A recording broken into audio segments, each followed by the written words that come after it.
So thanks for tuning in to Jolts with Judy. And if you didn't see our teaser from Sunday that has the photo of me and Maya, Carter and Dasha's dog, both of us were wearing that dog collar, that gets put onto an animal when they have had some type of procedure done, and the intention is to not have them open up the wound, rather to allow the necessary healing so that wound could become a scar. My friends, I am so much more mindful than I've ever been of this need for this F word to be a part of our everyday life. And the F word I'm talking about today is the word forgiveness. It is absolutely that thing that weighs us down. It absolutely holds us back. And I'm pretty convinced that it could change every single relationship we are in. So I'm not a girl with a normal degree, but when it comes to forgiveness, I got a PhD because I am an expert on getting it, an expert on giving it. And what makes someone an expert, my friends, is simply a quantum ton of experience. And so I've had a lot of experience in this area, and the more I speak in the church, the more I have come to recognize that this is the thing that is holding everyone back. And so here's the bottom line. People did things they weren't supposed to. People didn't do things that they were supposed to, and it is just the way life unfolds in our human mess, as my friend taught me, and our humanness. The reality is we fall short, and we don't always show up as the Jesus factor that we are called to. And what we are called to in the Christian life is this necessity of forgiveness. And here's the thing is, I think that we struggle with what it is and what it isn't. Okay, so forgiveness is not forgetting.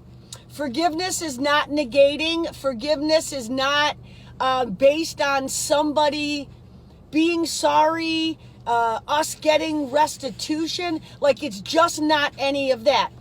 Forgiveness is, by definition, ceasing to feel anger or resentment towards a perceived offense. And here's the thing.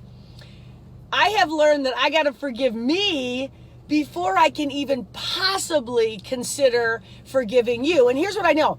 I know that 90% of issues, 90, like 9 out of 10 issues stem from a place of unforgiveness. It's this thing that, although it's authentic to the Christian life, we don't make it visible. And I think it's because we don't think it's possible. And we don't recognize how it is impacting us to the negative. Okay, forgiveness is not based on a feeling. Forgiveness is a decision that we make over and over and over, sometimes daily, sometimes hourly. It's not a one-time event. It's a process. It's a journey. It's a place we come to. And until we get there, unforgiveness is this thing that holds us captive. So our families of origin, our experiences, our opinions, our education, all of those things have formed our understanding of what forgiveness is.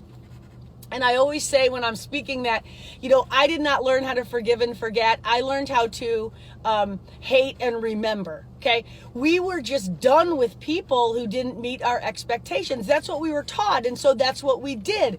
And so learning the Christian life, calling us to forgiveness, like Jesus said, just your sins are forgiven. Go and sin no more. Like, are we living like we're forgiven? Are we living lives of forgiveness?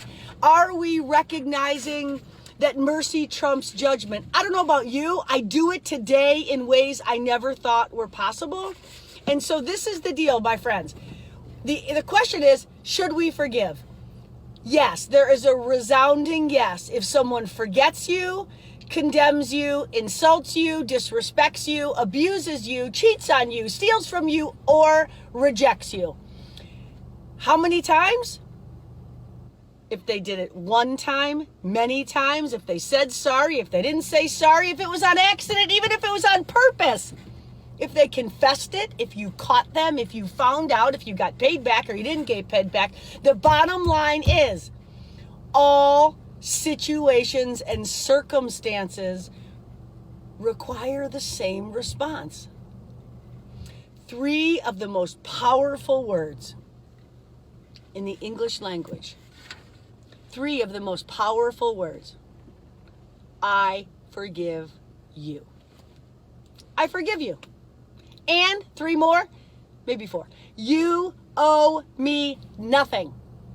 I forgive you and you owe me nothing. Today I pray that while forgiveness might seem impossible, that the concept of recognizing that it is possible, that you would move towards just a little bit towards the possibility of considering it. I'm telling you, my friends, it is a deal changer, a relationship maker, and it allows us to walk in the freedom of Christ. One of my spiritual companions at one point said to me, if you do not forgive, then Jesus died in vain. Let that sink in. God bless.